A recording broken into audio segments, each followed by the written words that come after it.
Plutôt que 1000 explications rébarbatives sur pourquoi il est important de planter des arbres, likez, partagez, comme ça ce sera fait.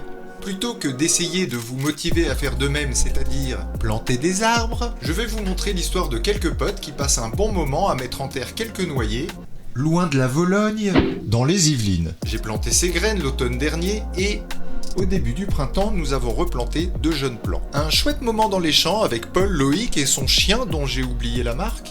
Elle s'appelle Thémis, je crois. Bon, je sais rien, moi. Paul, propriétaire de la ferme, replante des haies, afin de diminuer la force du vent qui abîme les récoltes. Et, si possible, avec des arbres fruitiers. Le plan aujourd'hui, on va réimplanter des haies. On va garnir un petit peu la haie qui est déjà actuelle. On va trouver quelques petits trous pour planter des beaux noyers. Ah. Ça va être la pépite dans Ok, quelques années. Les années précédentes, d'autres plants ont été plantés, que l'on voit évidemment ici devant nous. Alors certains ont un peu de mal à repartir, d'autres sont plus alertes. Et l'idée c'est qu'on va venir remplir les trous dans la haie, où on a des grands espaces, un petit peu plus de 25 mètres. Parce qu'on va venir y planter des noyers, et les noyers au format adulte c'est super grand quand même. C'est bon? Qu'est-ce que tu dis, Minette? T'aimes bien? Ah, c'est bon le blé. Bon, autant le laisser avec. Tu le mets avec, hein, t'es fait pour. Bah oui, ça se dégrade gentiment. C'est qu'en plus, ça garde quand même bien l'humidité. Bah ouais, ouais. Parce qu'il faut pas que ça fasse un creux non plus.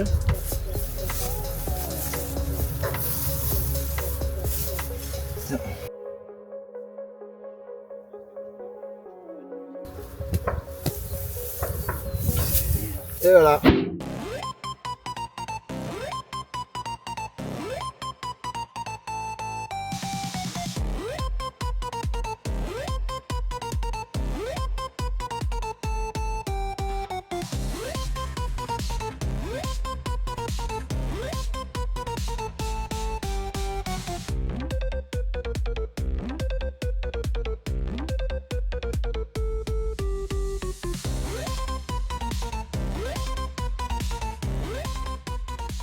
Hop là, pour replanter un arbre, il faut mettre de la terre, puis recouvrir les bords avec de la paille.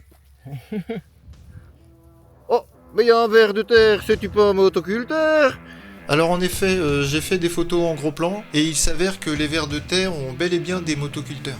Oh, un très beau tassage, un tassage professionnel. Ah là là, pas la première fois que tu tasses une motte, toi. Ah, les mottes. Ouais. Les mottes, on connaît. Ensuite, il faut bien tasser la terre, tourner autour avec les chaussures. Si C'est tu as des nickel. Gummistoffel, c'est mieux. Petite goulaille de terre en plus.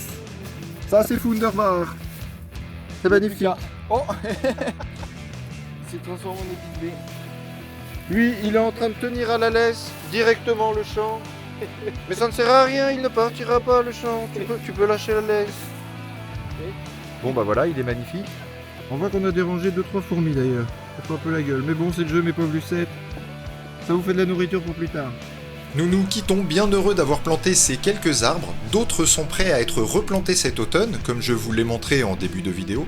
J'espère tout de même vous avoir donné envie de faire de même, c'est gratos, et c'est peut-être le seul moyen de laisser une trace dans l'histoire. Ou comment ça? Bah oui, les murs romains sont tombés, mais les descendants des arbres qu'ils ont plantés sont toujours là, autour de nous. Je vous laisse sur cette réflexion et vous souhaite de faire de beaux rêves, et surtout, réalisez-les.